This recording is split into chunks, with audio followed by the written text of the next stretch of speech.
Greetings, minions, survivalists, and fellow gamers. This is Silverblade Dagger, playing 7 Days to Die, of a 12.4, and this is episode 63. In the midst of doing some construction and terraforming and blah blah blah, a wandering horde has suddenly appeared. I don't think they've spotted me yet, and they haven't. But, might as well put the base to the test, right?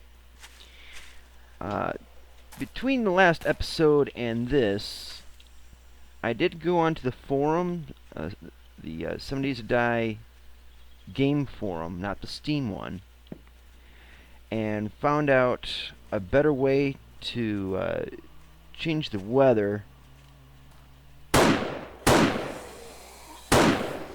And basically you have to go into the biomes.xml file and change a few things. Essentially, you go in the XML file with Notepad++, and hold on a sec, and find every instance of fog.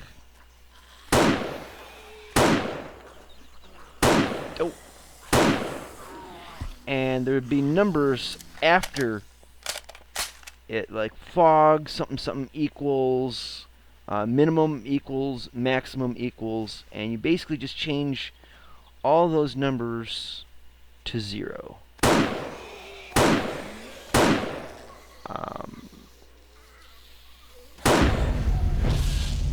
Yay, level 36. Now if you want to find that particular post thread, look for, or do a search for clearskies.zip, or just clear skies. I can't remember who it was who did that post.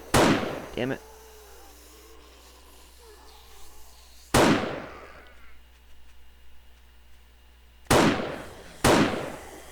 Can't remember who posted that in the forum, but he basically showed you what entries you have to change to basically clear the skies. As you can see, it's still hazy, but at least it's not foggy, and it was foggy here almost all the time. It bothered me a lot.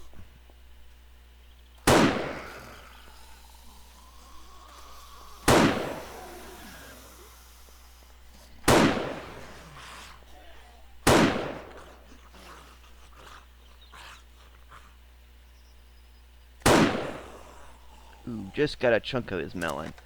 But anyways, as you can see, it's working pretty good here. There's no fog. It is hazy here, but I can live with that. The frame rates are actually a lot better now.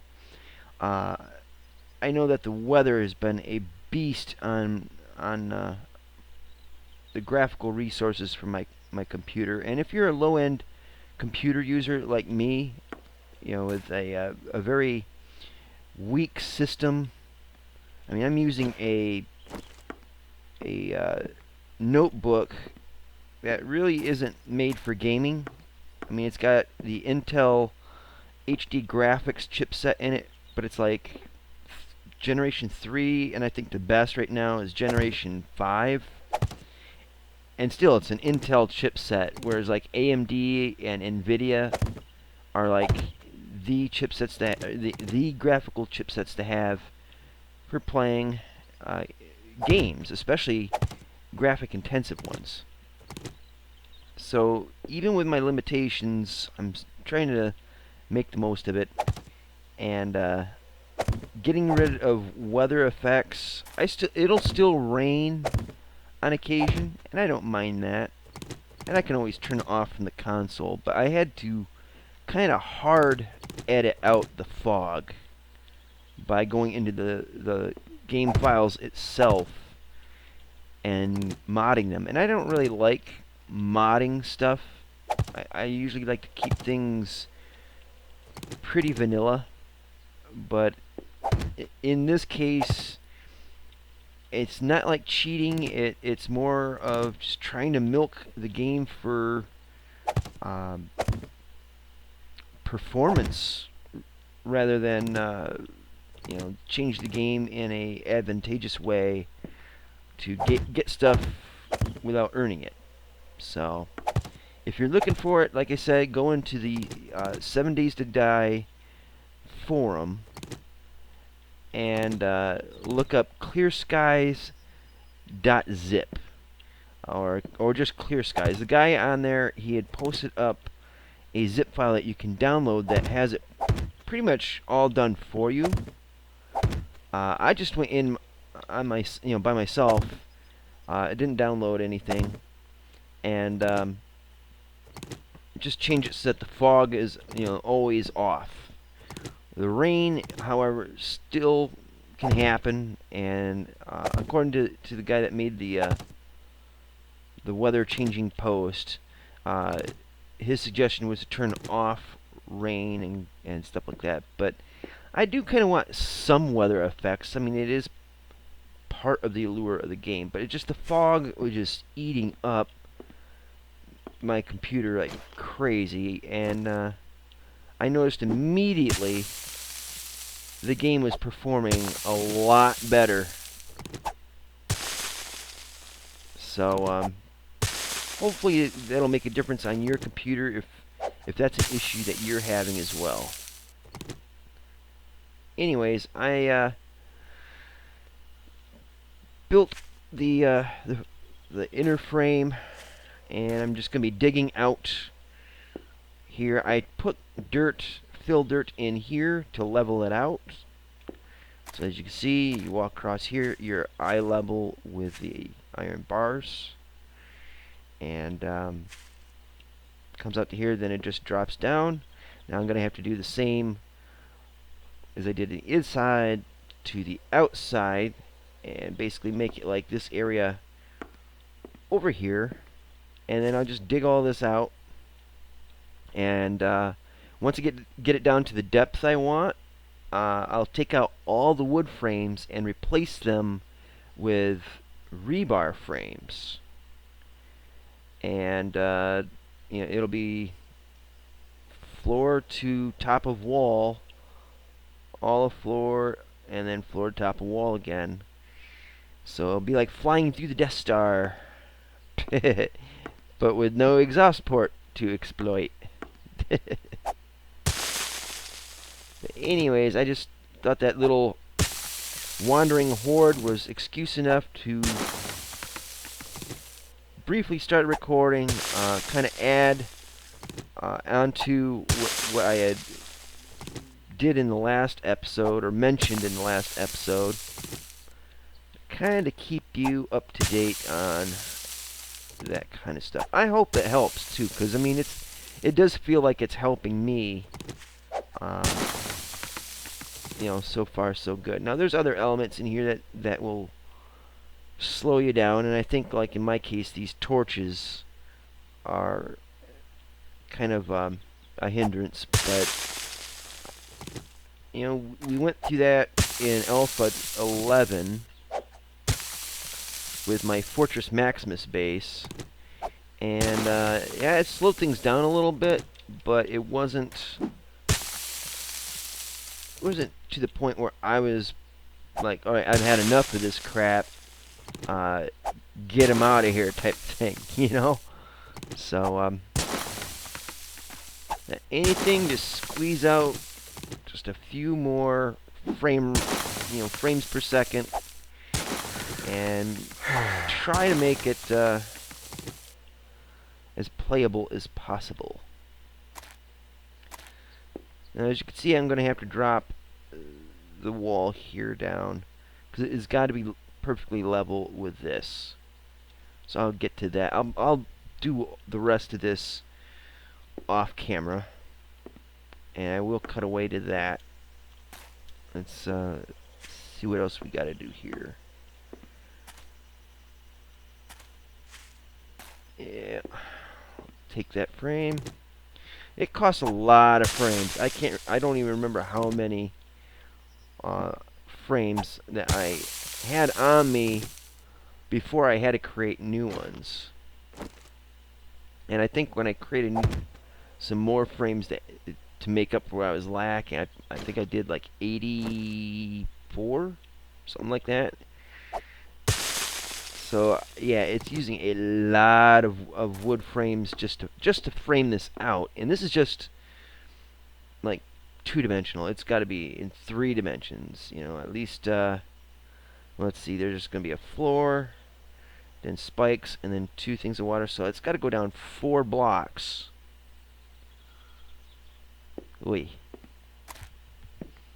So it's going to be a lot of wood I'm going to have to harvest, because I mean, I still got 250 logs. Let's see, if I was to make that into planks, 4,000 planks. I'm probably going to use all those logs too. That's the sad and sick thing about it. Now you may have seen me just a little earlier here doing this. You know, putting frames out and then picking them back up. And the reason for that is the ground, to give it a more realistic, natural look, the game makes it kind of uneven. You know, the soil uneven. Because you can see the frame here kind of sits flush with the ground. It's almost unnaturally flat. Now, if you see, some of that dirt is up inside the wood frame. So when I set it down, do it here and here. When you pick up those frames, and then you go to reset it down, there, it's unnaturally flat again. And the reason I do this is because when you do some digging into the ground, if it's uneven, it makes it really weird, I guess is the best phrase I can use at the moment. I mean, you could kind of see it here. You know, it looks like it'd be level with the rest of this stuff out here, but it comes up here, it's all odd shaped. But then you look over here, everything is uniform.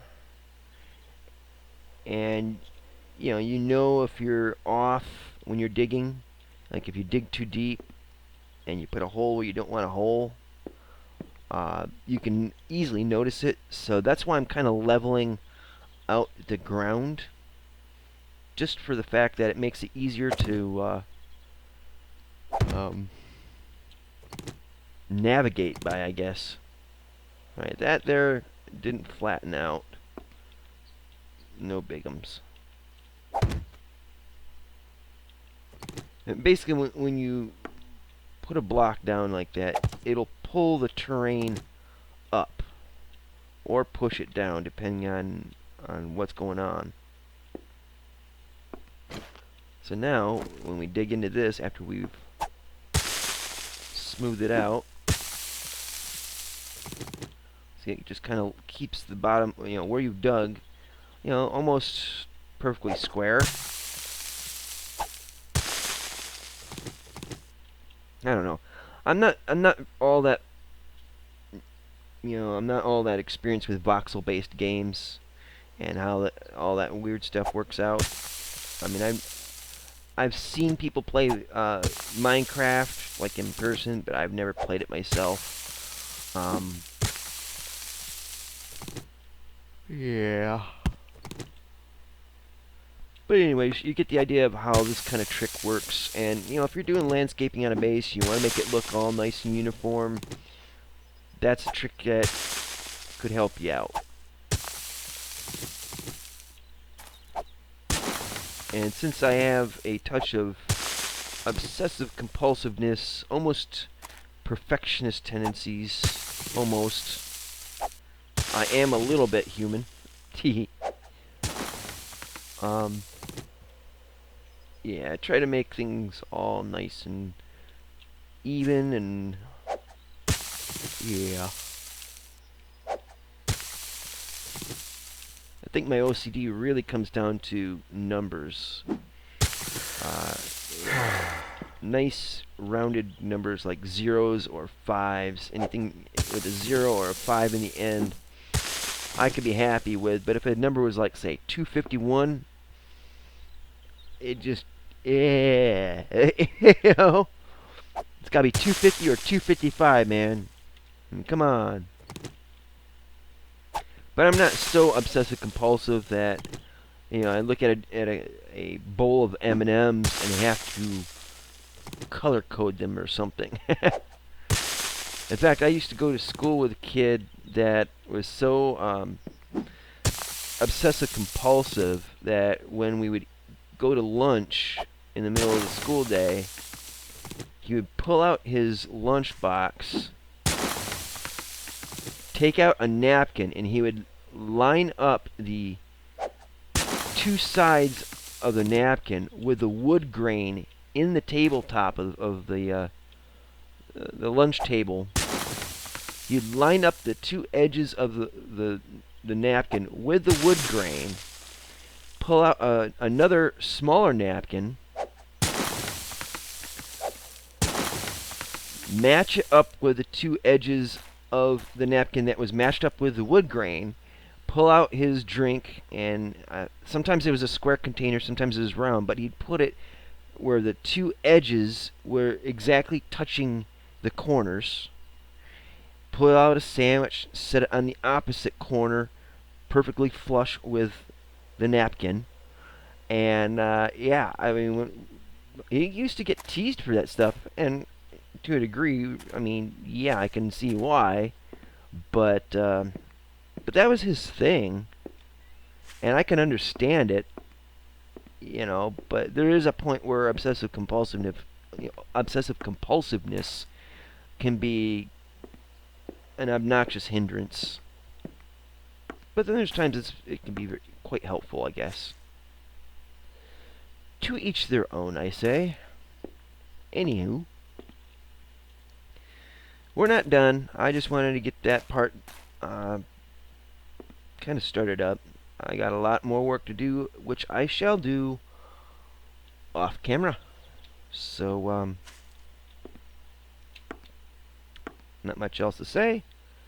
Not much else to do. So, see you in a little bit. Welcome back. Now, as you can see, I got all of this lowered down on the outer frames. They're even with the inner frames. And essentially all that was, well, let's do a brief example. Alright, say this is the way it was before, you know, up higher than this. So I would just take the shovel. First I would take the block away, do the dig, and then once the ground is flattened out, or at least dug out, swap in the frame.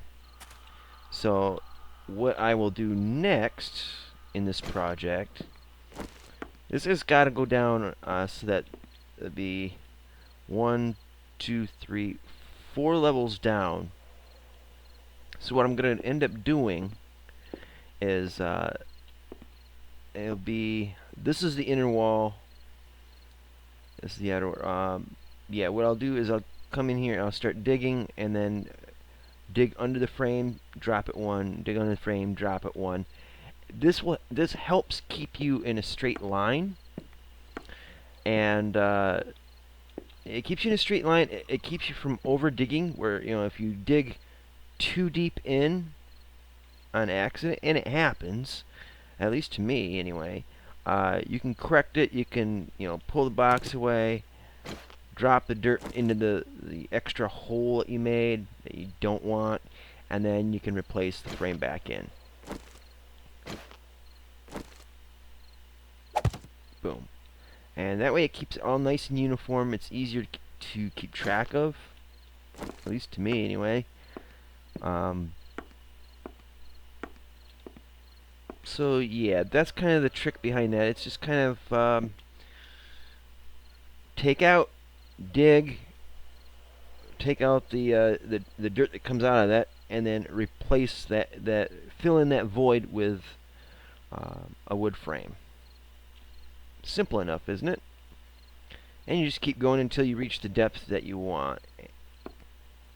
Now it's nighttime. I keep hearing the dogs, but I don't think anything's going to happen, which is kind of disappointing.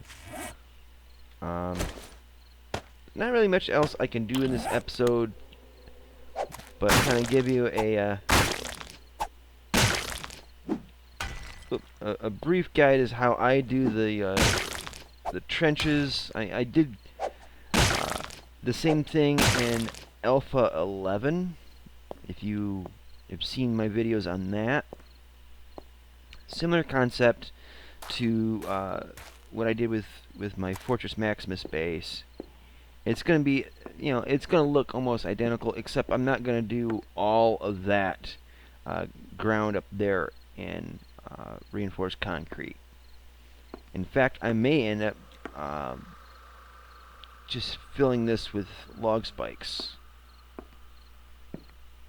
Kind of on the fence on that, actually, because that's a lot of log spikes. But this will definitely be a pit filled with spikes, covered in 2 levels of water. And then there'll be another ring, a few squares out from here, that will just be the same as that, just no spikes. And the purpose, one of the things about it is I won't be able to shoot at the zombies that are in the trenches from inside here.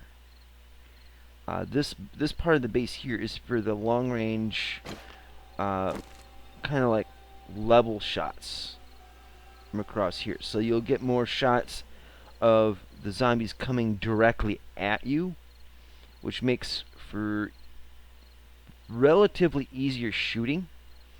But when it comes to the guys that fall and get trapped into here,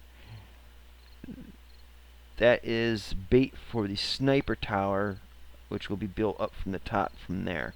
And that way I can shoot straight down into the tops of the melons, and that's how that should go, knock on wood. So yeah, that's kind of how that goes. Now I'm going to be filling this in. This is really, ideally, I want this all to be perfectly level, at least out to the street, or at the most out to the road out here. But really, I think it'll be level to the second ring, the outer ring. And then I think probably what I'll do is, if it's not level with the outer ring, I'll either put in ramps or just put in a ring of dirt around it so that it kind of comes up like this. Let's see if I can get it down in here.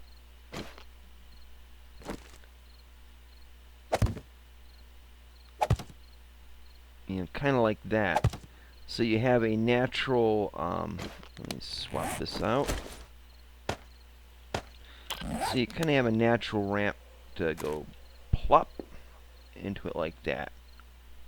Most likely I'll probably just do wooden ramps and then upgrade to reinforce them. I don't see them getting damaged really, but it might look cooler. I don't know. That's just one of those many things that I will tend to play by ear. But having it level like that, it looks nice. It makes it, you can differentiate between a head and a rock on the ground, or an oddity in the shape in the ground, or something like that. So, multiple reasons why I do the stupid things I do. They may not mean much to anybody, but they do to me. But anyways, yeah, with the fog off and the weather off, get a nice, pretty nice view anyway of the night sky. I don't know if you could see the frames per second, but when I look up at the sky, the FPS just skyrockets. 8 frames a second. If I wasn't recording, it'd be up to about 15 to 18 frames per second. So that tells you a little bit of the disparity between recording and not recording. Anywho, really not much else to add. I'm going to cut this a little bit short, getting back to work. And in the next episode, hopefully I'll have the majority of this done, so we won't be doing like 3 episodes of nothing but dirt work. Okay? Anywho, if you like this video, click the like button. If you didn't like this video, click the dislike button, but at least give me a polite or well thought out or constructive reason for why you didn't like this video. If you were bored, click the dislike button, then the like button. They cancel each other out, and it's something to do. Please share my videos with your friends on whatever social media you happen to prefer, or all of them. I would really appreciate that. And also subscribe so you can keep up to date with all my videos as I crank them out. Again, as I stated in the last episode, I am going to be doing 2 games if I can help it. Hopefully Empyreon works with my computer, preferably better than 7 Days to Die does. Yeah, I'm going to try doing 2 different games and a video for each every day. We'll just see how that goes, but I'm going to keep cranking out content until you guys get sick of me. I guess it's one of those cases of the whippings will continue until morale improves. So anyways, thank you guys so much for watching. I hope you come back for more. But until then, see you later. Twitch. Twitch.